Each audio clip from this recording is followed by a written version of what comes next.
Hmm? Ah! Like everybody has to have a job on the show, and that role they sort of have to stick to, or people get confused.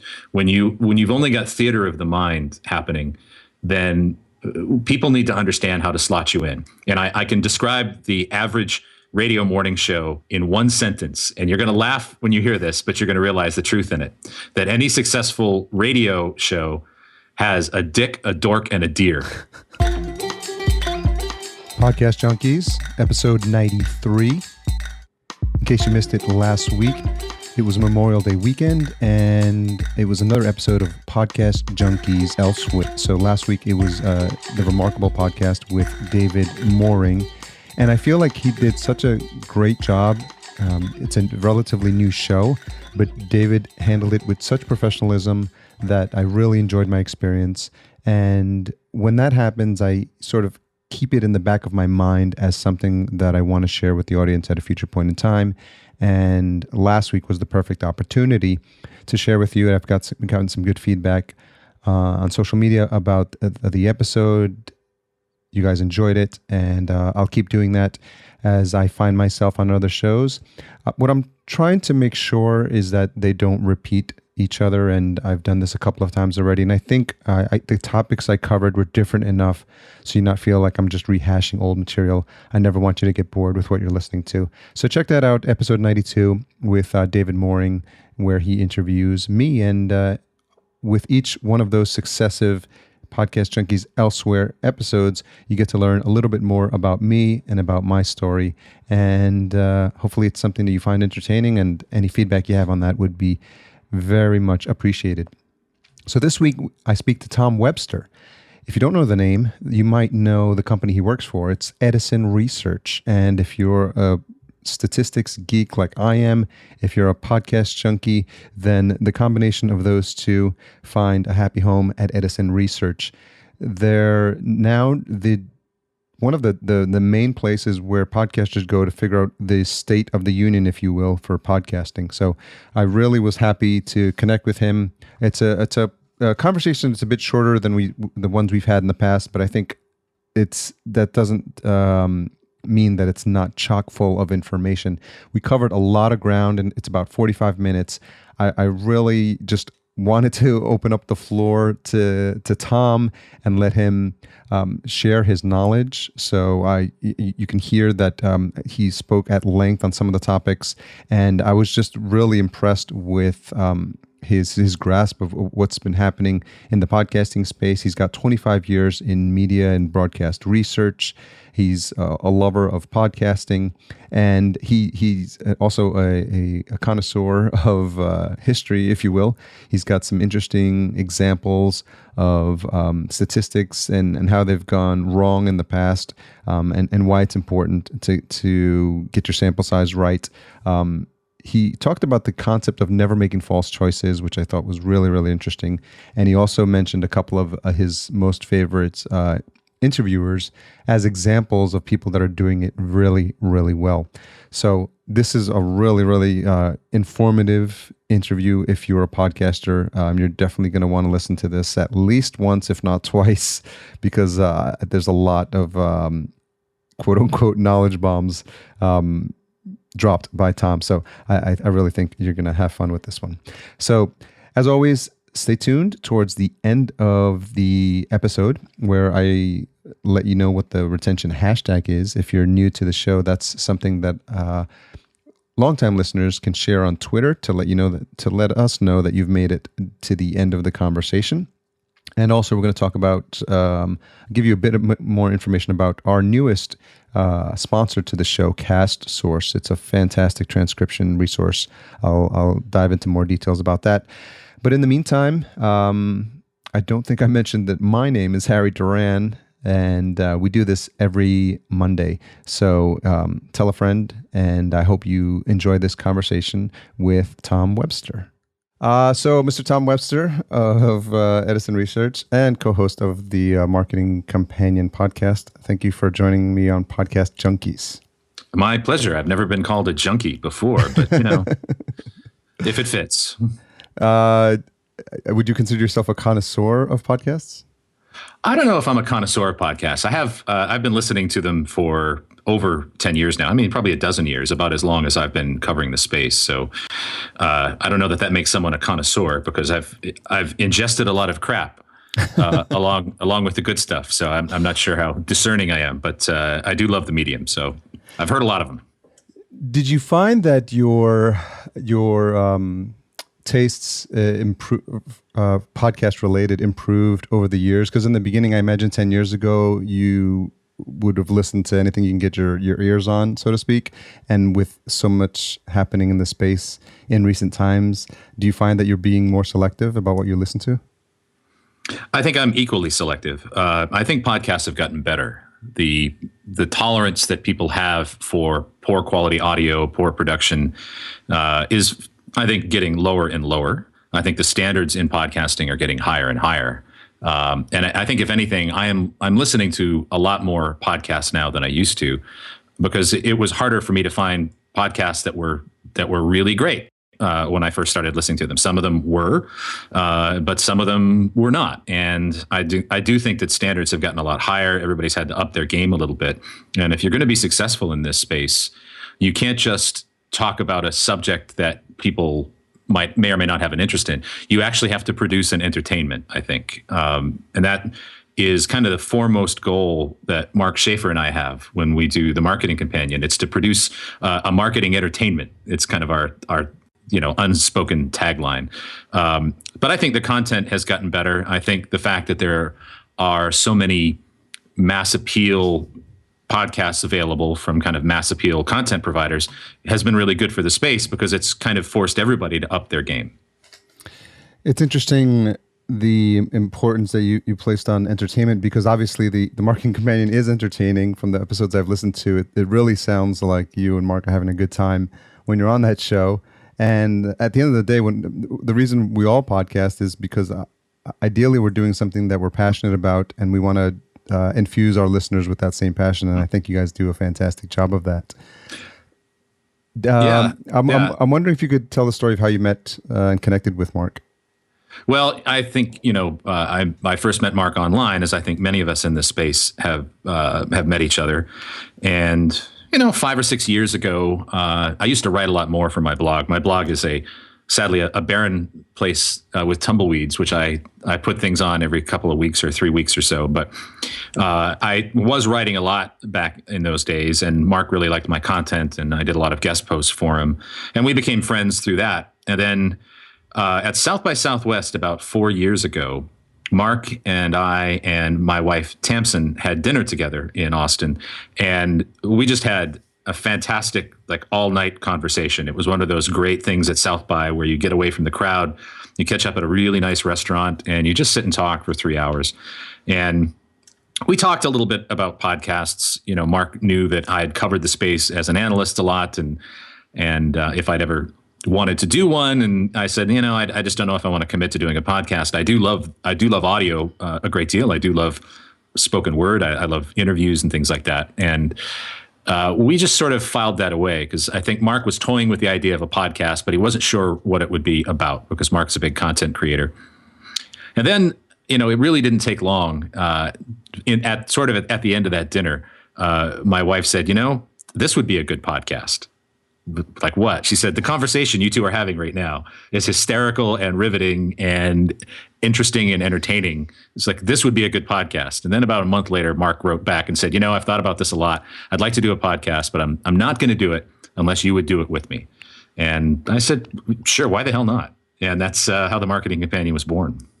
I think it just it's the dynamic of the both of you on the show. You really work well off of each other. So I think that's what really makes it entertaining. And when I started listening to it, it's now on my list of it's a long list of podcasts, and I try to find longer. Yeah, it just keeps getting longer. But I think what it does is helps you weed out those that you've been listening to, but they've kind of I think for some maybe for just. You can't find yourself to get rid of the podcast until you find something better that fits in. Yeah. I think, one of the, Mark and I do have a great relationship, and it really, really works. And I think having a great relationship before you start a podcast is not necessary. but you have to figure it out pretty quickly. And it can simply be an on-air relationship. And I'll give you a little background here. Even though I've been podcasting myself for only about 4 years, I've been interested in covering the space for over a decade. But even beyond that, I've been in media and broadcast research for almost 25 years. And I have consulted and done research for many, many morning shows and radio and other kind of talent things. I've done lots of research on the Z100 morning show with Elvis Duran, which is covered nationwide. I've done research for Howard Stern. I've done research for the Bob and Tom show, which is once was a really big syndicated program, still is, I think. And so in that role, I got to learn a lot about interviews and audio and entertainment. And one of the things that I always took away from that, whether you have a relationship off the air or not, is that everybody needs a role. Like everybody has to have a job on the show, and that role they sort of have to stick to, or people get confused. When you've only got theater of the mind happening, then people need to understand how to slot you in. And I can describe the average radio morning show in one sentence, and you're going to laugh when you hear this, but you're going to realize the truth in it, that any successful radio show has a dick, a dork, and a deer. And usually the main host is the dick. There's usually a counterpart who's a deer, and then there's the dork who does the stupid things. And that has been like a successful formula for radio shows for decades now. So, when Mark and I do the show, I won't say we're absolutely not scripted, but we do understand how we're supposed to act with each other. It's completely authentic. It is not an act, but we also, we fit into roles. And I think having those roles and having awareness of what it is your character, even if that character is the authentic you, is supposed to bring to the podcast, it's a really useful filter to think about. Yeah, I think that's very important, and I'm wondering if you have a take on what you've seen with so many years in broadcast research. What your take is on what's happening with the podcasting space, and obviously Edison Research is doing has a lot of insights into what's happening, and I think every time the new report comes out, all of us podcasters are flocking to the page and seeing what the metrics are. And we're obviously seeing the growth in what's happening in podcasting. And I'm wondering if you could give your take on it, because you have a unique context because of having spent so much years in radio, about what's happening. And is it something where you see eventually podcasting overtaking what's happening in radio, or can they coexist for some period of time? I think they can coexist. I think they are coexisting. It's a little bit farmers and cowmen, I think. I think there's some mistrust and disrespect of the other side on both sides for a lot of reasons. I think there were a lot of people in the early days of podcasting that got into podcasting because they felt like broadcasting was not available to them for some reason or another, right? And so there's always been that kind of farmers and cowmen feel. And on the other side, you've got people in radio who have looked at podcasters for a while as kind of the island of misfit toys or something like that. And both are absolutely ridiculous. And what has happened over the 10 years or so that these two have tried to coexist is that I think podcasters have realized, maybe we have a little bit to learn from radio. Maybe they have something to teach us about production and how to produce an entertainment. And on the other side, I think broadcasters have realized, we have a lot to learn here, because we can't just take our broadcast content and slap it into an MP3 file and call that a podcast. And I think there's still way too much of that in broadcast radio. There's not enough care to the native format of podcasts, to doing content that is native and original to the medium. You can't just repurpose the stuff you've put on the air. It doesn't work the same way. It doesn't have the same sound. It doesn't have the same intimacy, for people listening between the earbuds by themselves privately. It's a whole different scenario. It's an entirely different listening environment. So I think both have a long way to go, but we are starting to see a real fusion of the two in some of the newer content startups, things like Gimlet and Panoply, that are sort of this natural marriage of people who have broadcast chops, but have legit cred in the podcast space and understand not only sound design and good audio and production, but how to tell stories and how to fit what they're doing in the intimate space of a podcast. It seems like there's a burgeoning industry of people who are able to bridge both worlds, and I'm thinking maybe as a consultant, there's probably a lot of opportunity for someone who can have the ability to understand what's happening in the podcasting space and bring the best of the best from the radio and work with people in radio to get their, to your point, get that content into a format that makes more sense for podcasting. And it seems like there's a lot of opportunities there for people who can work both sides of the fence, so to speak. Oh, I totally agree. A good friend of mine, Steve Goldstein, was a former programming executive for a number of large radio companies, and he has started his own company now called Amplify. That's Amplify with an I, kids. And this is a guy that has built successful morning show after successful morning show, knows how to make great content, but really gets new media. Is in no way a dinosaur. And I think, I think people on both sides of the kind of podcast broadcast fence, which I hope gets torn down, would have a lot to learn from people like that. And I also think people in broadcasting would have a lot to learn from a successful podcaster who may or may not meet their ideals of what a successful broadcaster is, but know how to attract an audience. And that's really what it's all about, right? It's about audience development, and the broadcast path to audience development is entirely different from the podcast path to audience development. And I think you have to be a multidisciplinary consultant who has either access to or has the skills to pull in social media, to pull in production, to pull in kind of building a show, but then also distribution and amplification of content. I mean, there aren't that many people, I think, that individually have all of those skills working, which is why I think there's a lot of opportunity for collaboration and partnerships in this space still to come. The space is still so new. Have you seen examples of people that are doing it well or are able to make that jump?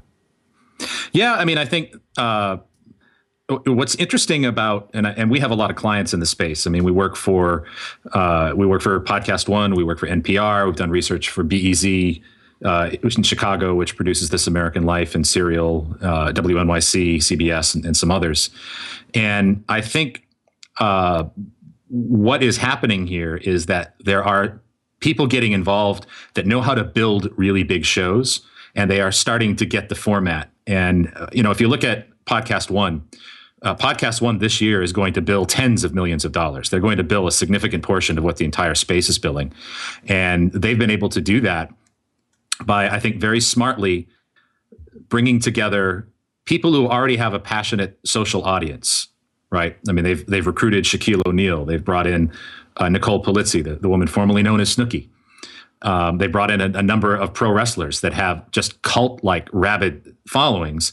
And they have put the people around them that know how to produce great shows. I mean, they've built studios in Los Angeles where some of these stars come in and produce the shows right there, surrounded by people that have enormous production talent.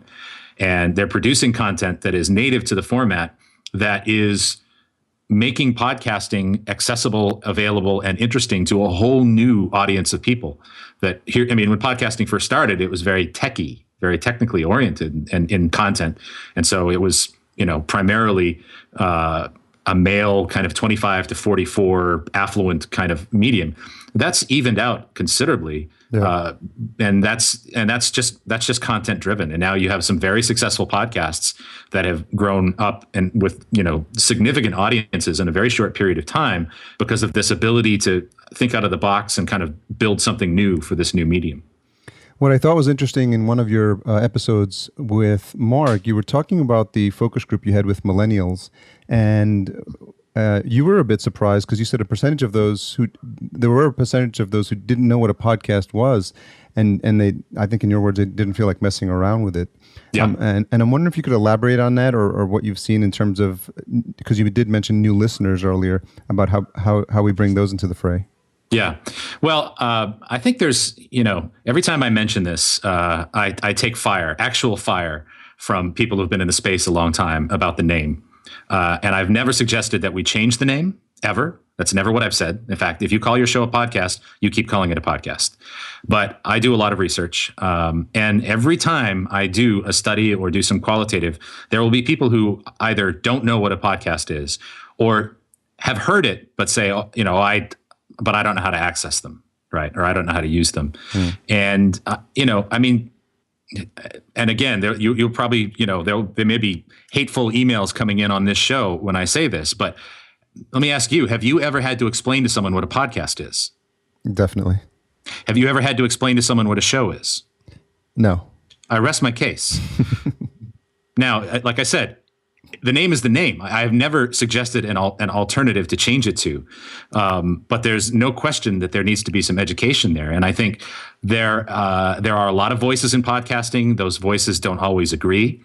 I think if those voices could agree and unite around some things, that there are some real possibilities here for kind of mainstream public education of what these things really are. And the fact that you can get them anywhere. Distribution is no longer a problem. There's no friction to listening to a podcast, but there are people that just don't know that. And I get pushback on that all the time, but like I said, I mean, do you think it's helped? Do you think the name has helped?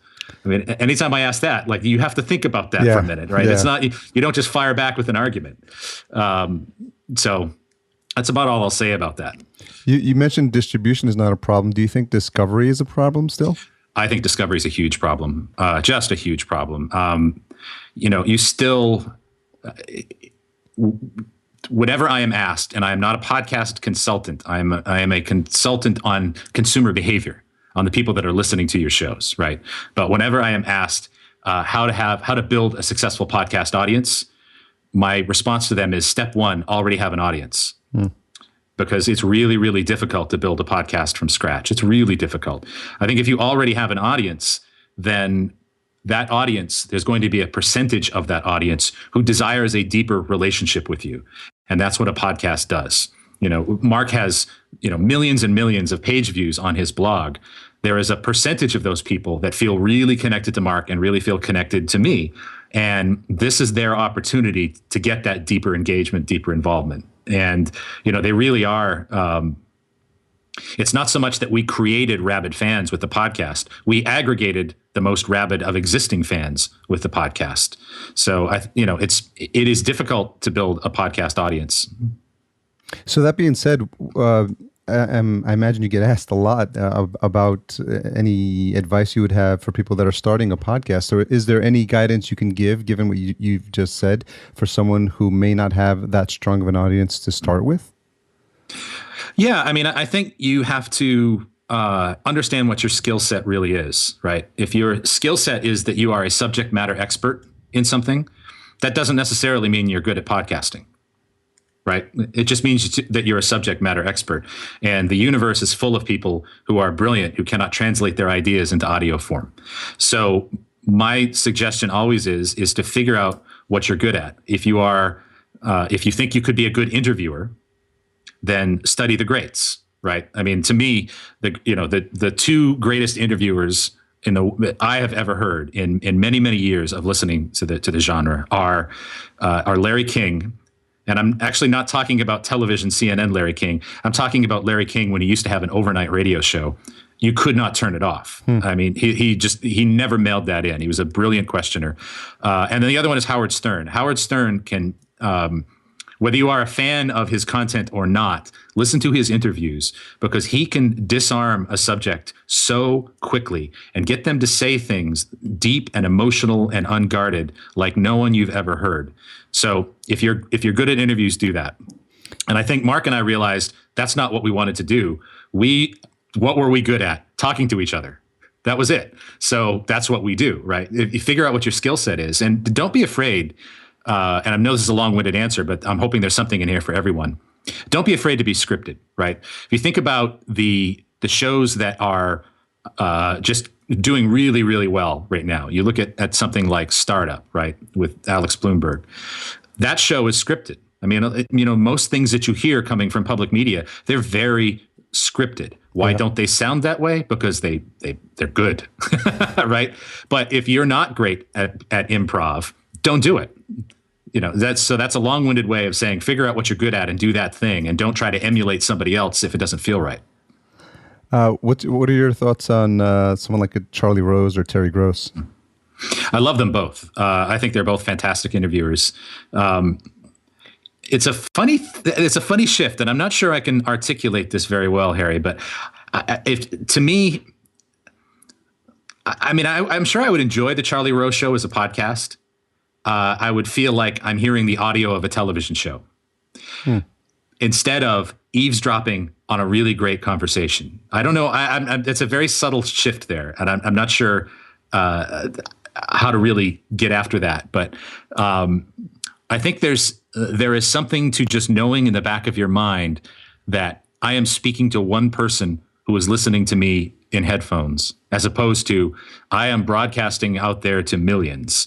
And I have an obligation to make this interesting to millions. Now, we all have an obligation to make things interesting, but I think it's a mindset shift. I mean, I feel like if I just listened to the audio of Charlie Rose, I would think I'm watching the TV with the sound, with the picture off. Like that's what I'm doing, as opposed to a podcast. So I don't know. It's a mindset shift, but they're both fantastic interviewers. They're two of the best in the business.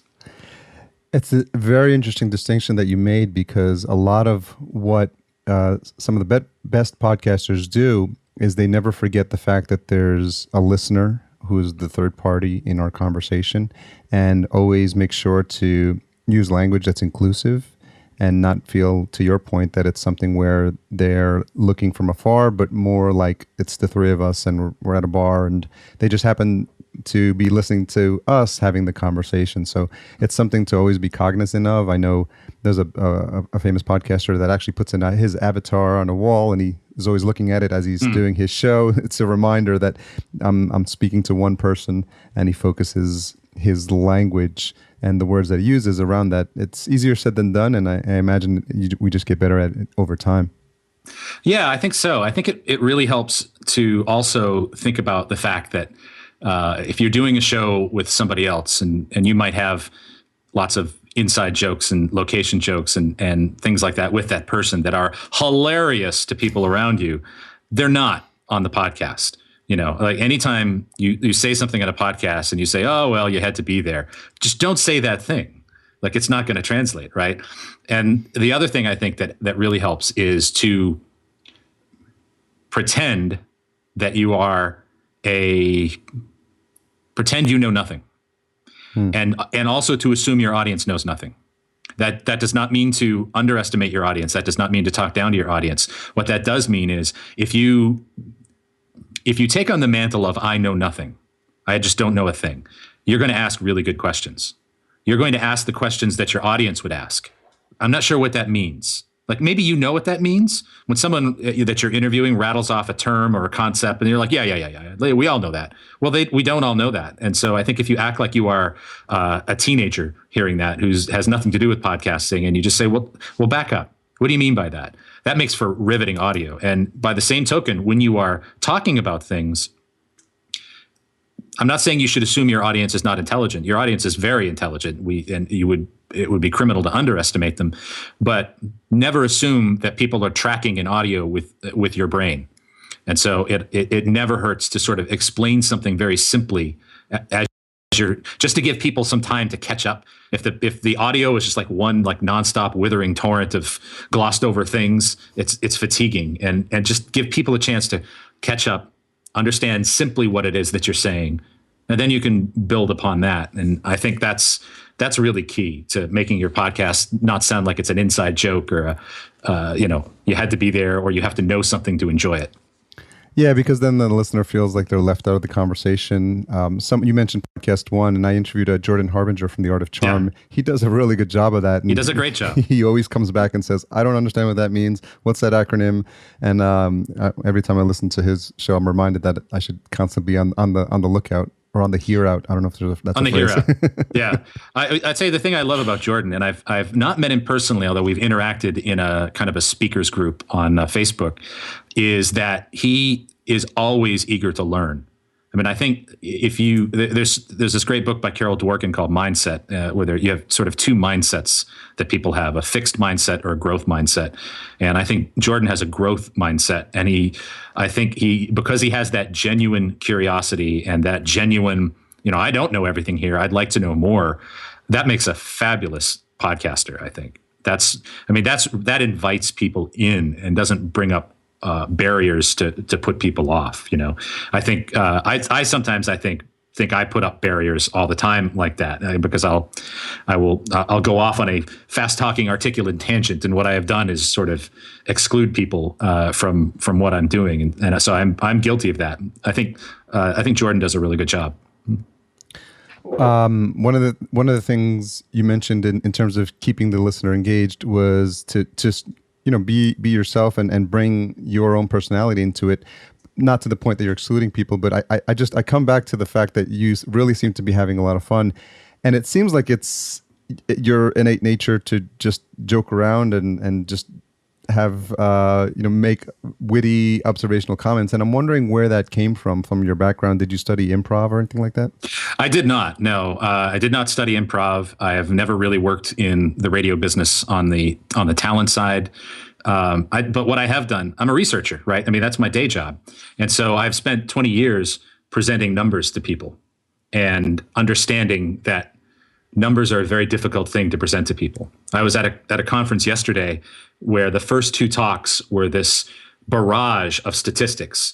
And at the end of it, I couldn't remember one of them. And that's my job. I mean, they just was, they didn't understand how to present numbers. It was a complete barrage of stats that were glossed over and not given context.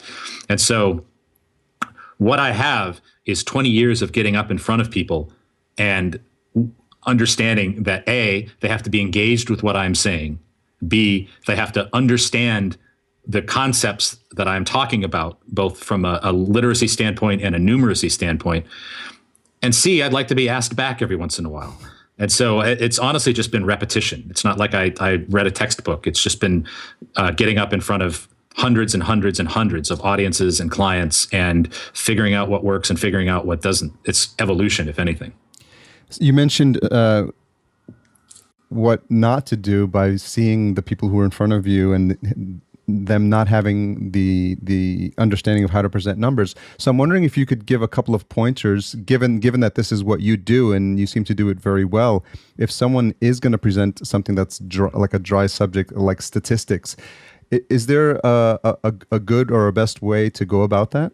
Yeah, storytelling is always the best way.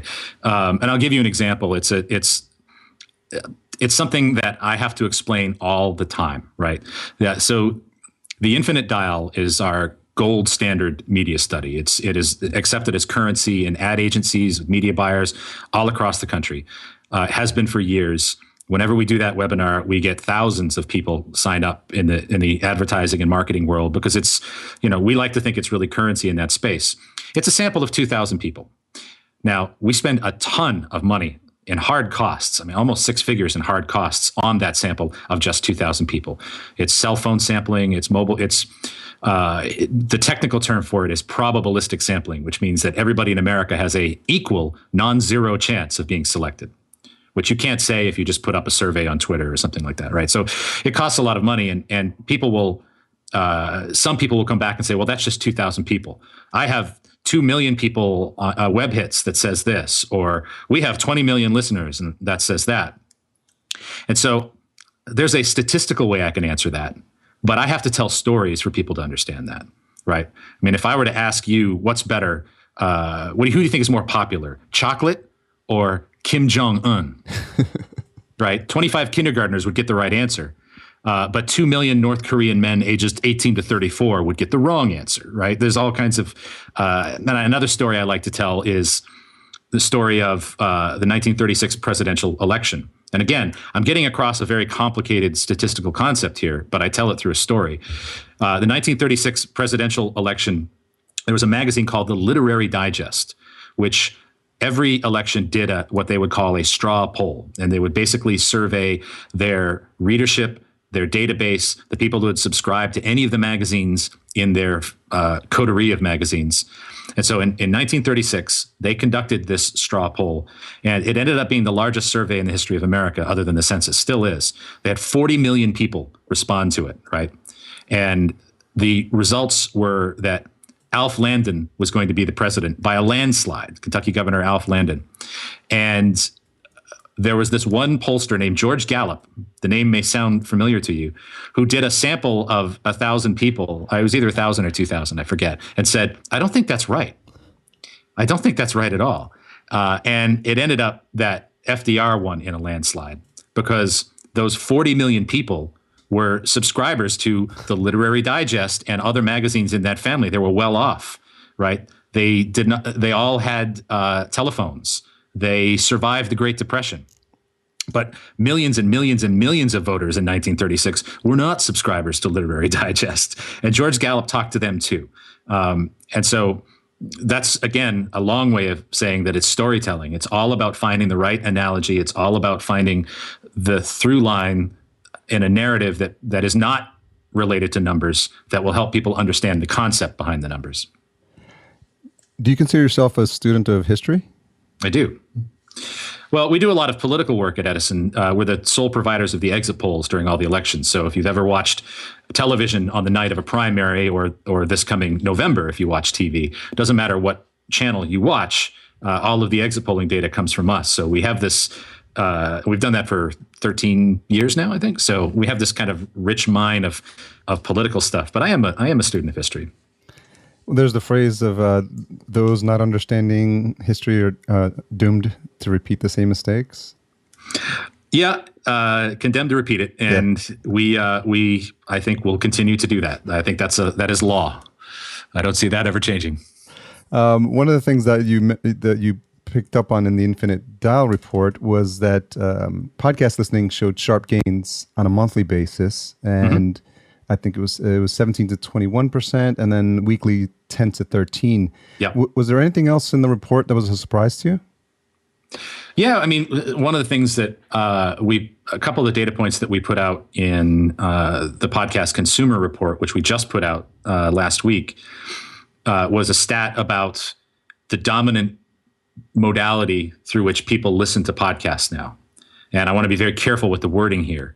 But most people, 59%, said that the mode of listening to a podcast they did the most was to click and listen immediately, compared to download and listen to later, or subscribe to and listen to later. Now, click and listen to immediately. A lot of people went up in arms over this. They said, that's not what my data says. My data shows not that much streaming. And I'm always quick to say, number one, I didn't say the word streaming.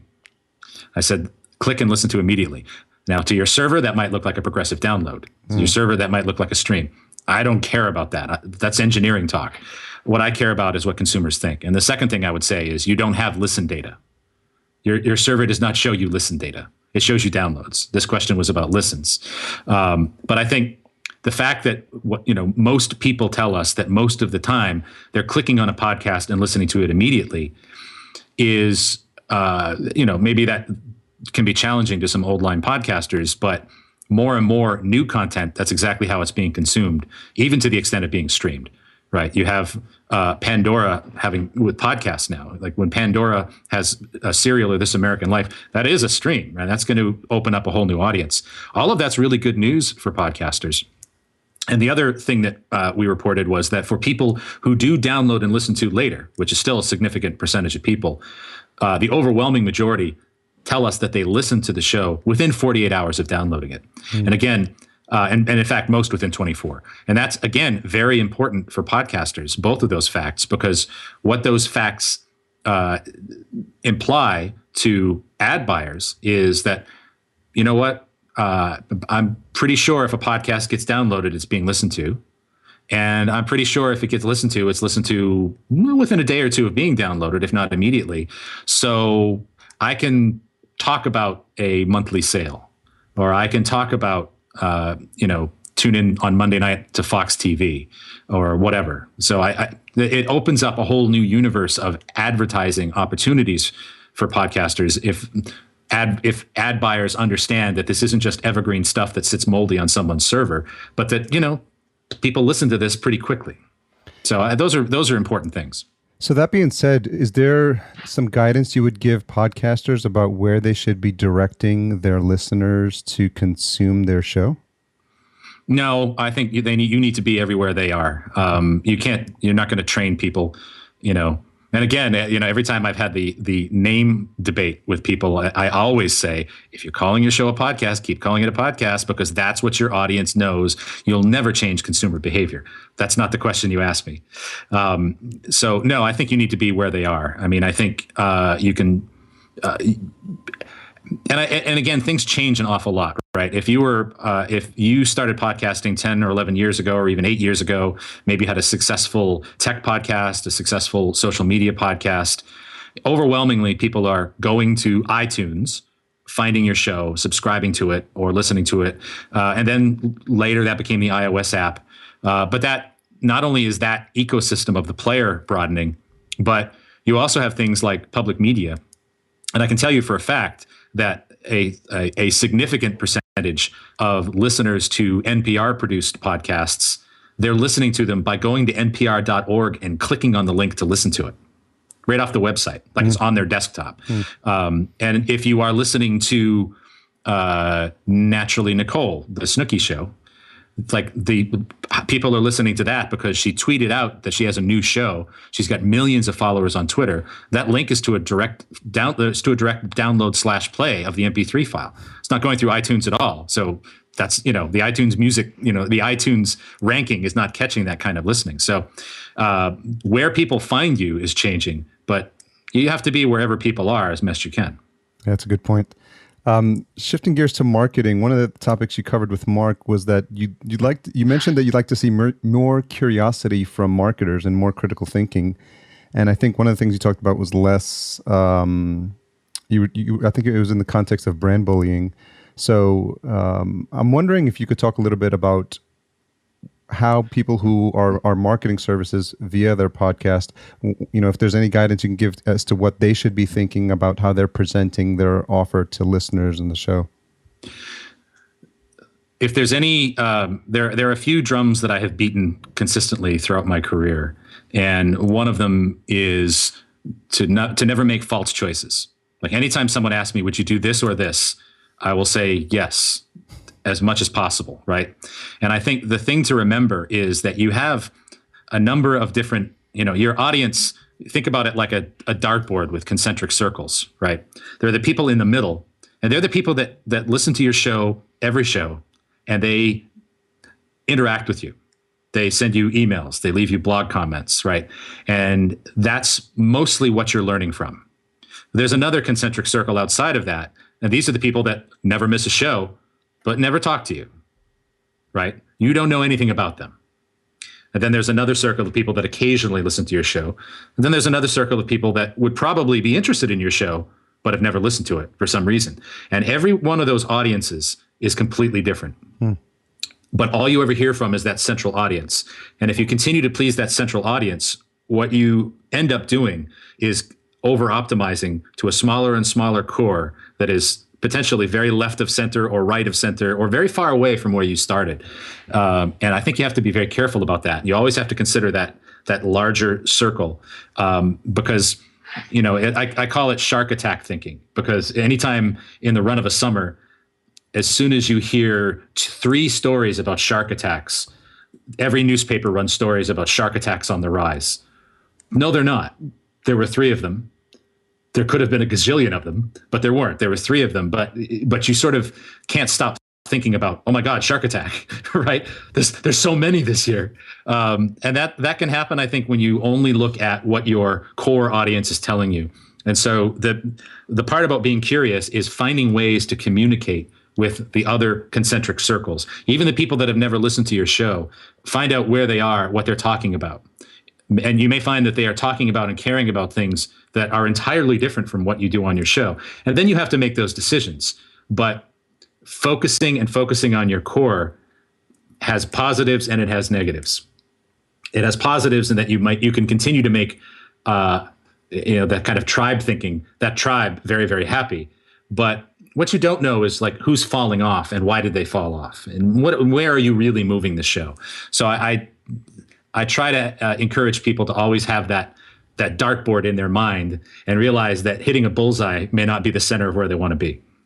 Yeah, it's very interesting. And I think so sometimes we tend to tailor our message so much for the people that are actually responding to us that we forget some of those concentric circles. So I think I'm going to listen back to this and actually diagram that out a little bit later when I get a chance. I would look, I do that with clients. Yeah. I draw that. Yeah. I draw it in a very sophisticated way. I use a compass. No. Yeah. But it's a mindset, right? Yeah. It is a mindset. And I think you continually have to check yourself. And there is this mentality, I think, especially amongst people who do internet marketing and social media marketing and things like that, that it's, I would rather make 1,000 people really, really happy than sort of appeal to 100,000 people. And that's legitimate if you can make money off 1,000 people. Yeah. If you can make money off 1,000 people, go for it. They will find you. I agree with that 1,000%. But if you cannot, if you have this super passionate audience of 1,000 people and you can't make ends meet with that 1,000 people, then it's time to think about the dartboard. Yeah. Because you again might be making a tribe of people really, really happy, but that might be because you share their crazy, or you are off in some way that they relate to, and that's a beautiful thing if you can make a living on that. But if you can't, you have to rethink things, and that's again part of having a growth mindset as opposed to a fixed mindset. Very well said. So we're getting to the home stretch. Just a couple more questions. What have you changed your mind about recently? Let's see. I changed my mind about a lot of things. In fact, I was at a streaming advertising summit in New York yesterday, and someone actually came up to me about is the name podcasting holding podcasting back thing? Because I don't know, I seem to be like one of the poster children for the wrong answer on that. And he said, I read something you wrote 6 years ago where you said that it was absolutely the right name, and it's stupid to go otherwise. And I said, I can guarantee you I didn't say stupid. I said, but I will tell you that I see new information and I think about it. And when I see new information and I think about it, I reevaluate. Right. And he said, oh, so you're a flip flopper. I said, in the very best sense, you're absolutely right. I said, if you had been doing a thing for 10 years and presented with evidence to the contrary for 10 years, and yet you still kept doing the same thing, isn't that the definition of insanity? I mean, that's like, I understand being stubborn about beliefs and stubborn about vision, but I don't think you're entitled to your own facts. So I'm stubborn about those. Yeah. What's the one most misunderstood thing about you? One most misunderstood thing about me is that I am very definitely an introvert.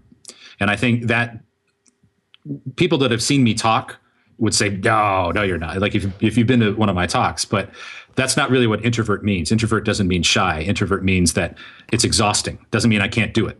Right. So when I'm done interacting with people for a day, I have to go like sit in the corner and cower for a while and recharge my batteries. But I'm pretty introverted. When's the last time you laughed out loud? Just before this podcast. I mean, laughed out loud. My wife and I laugh constantly together. It's one of the secrets to our amazing marriage. Can you elaborate on that? Why is that important? I think, as I enter into my late 40s here, I often like to remind my wife that funny never fades. Looks might. I'm getting grayer. Yeah. But I don't know. I think laughing together is one of the most healthy things you can do in a relationship, and it is very important. I think if you're in a joyless relationship, to either figure out ways to find that joy or something has to change, because it never feels like work if you have that. Well, it's glad to see you're putting your research skills to use in your relationship as well. So. I would never try to research my wife. She's smarter than I am. Well, Tom, thank you so much. My pleasure. For the time. I really had an entertaining conversation with you. And, thank you. Fabulous interview. And thank you. And where can folks track you down online? Either I'm on Twitter at Webby2001. I am on our company's website is edisonresearch.com, where you can find some of our research. And my occasional blogs and things like that are on brandsavant.com. And also the Marketing Companion. Yes. Lest I forget. Is there anything coming up that you'd want to push listeners to, or is there anything you want some support on, an event coming up? Not coming up. We just released the Podcast Consumer 2016. That's on our website prominently. There is a webinar you can rewatch. There is a PDF of all the data. So I encourage people, if they're looking for podcasting statistics for their media kits, or just want to hear me tell stats and jokes, check that out at edisonresearch.com. All right. Thanks again for your time, Tom. I really appreciate it. Thanks, Harry. So I really hoped you enjoyed that. It was so chock full of information, and we had a hard stop. I had a lot more questions I could have asked him, and I just think that he's one of those people who really, really know their topics incredibly well. They've got tons of experience, and it's someone that you really should learn from, and learn from people that know things in the space, just by virtue of having worked in it for so long. And I really like this point about how most people don't understand how to present numbers, and having done it for such a long period of time, he's become an expert on that as well. And I just love the example of the 1936 election stats, and how you can get something so incredibly wrong if you don't know the proper methodology for what a sample size means. And so given that he's such a fan of podcasts, it was interesting to hear his take on what he considers a really good show, and why he thinks Howard Stern and Larry King, Radio Larry King, I will add, do such a great job. And I don't think I've actually heard Larry King on the radio, so that might be some homework for me to dig in to that and to find out some more about those episodes. So this episode is brought to you by CastSource. CastSource is a transcription resource specifically for podcasters. I can't recommend them enough. I've been having some interesting conversations with people about how they're using transcriptions. If you're just going to take it and post it on the site, that's probably not going to read well. So if you're going to make the effort to use a service like CastSource, which I recommend, what you should do is take the additional step of reviewing that content and editing it yourself, or having someone edit it so that it reads well, and then actually posting that full text on your show notes page towards the bottom. I've been seeing some good results with that, and I think if it's positioned in a way where it reads well, I think what you'll find is that you'll get some visits, and you'll get some SEO juice, search engine optimization, for those that don't know what that term means. But it's something to think about and something to try. So give them a shot. Head on over to podcastjunkies.com/castsource. And I think you'll be pretty happy. If you have used the service, I would love to hear your feedback on it. So just shoot me a note, shoot me a tweet, or ping me on Facebook. So thanks again to Tom Webster for being so generous with his time. And we are part of the Podcastica Network, where you can find all our shows at podcastica.com. Listen to the most recent episode of Radio Film School with Ron Dawson. He does a deep dive on superheroes in films, which is pretty interesting. The intro and outro music is composed by Cedar and Soil. Check them out at cedarsoil.com. So this week's retention hashtag for Tom will be sort of a mashup of his research position at Edison. And so we'll do hashtag Edison Tom, one word. If you made it to the end, then tag Tom, tag myself, podcast_junkies, and let us know that you made it to the end of the show. We really enjoy, I enjoy reading those on Twitter. I'm seeing more of those on a more regular basis from some newer folks. So I'm happy to see some of the real hardcore podcast junkies. have some fun with us. And if you are on Facebook on a regular basis, there's a group there called Podcast Junkies. And it's a little bit of a backstage, if you will, into Podcast Junkies. I record episodes, videos of myself walking my dog and telling you a little bit more about some of the episodes, some of the challenges I'm having, some of the fun I'm having, some of the things I'm looking forward to. So if you want a little bit of a sneak peek into what happens and what my mindset is like around this show, then you're more than welcome to join the conversation there. Again, it's Podcast Junkies on Facebook. So thanks again, guys. Next week, I speak to Brandon Beecham of the Positive Head podcast. And so we get into some interesting conversations there. Hopefully you can listen to that one as well. But in the meantime, all the show notes are available at podcastjunkies.com/93. Thanks again. Have a fantastic weekend. I hope you had a restful Memorial Day.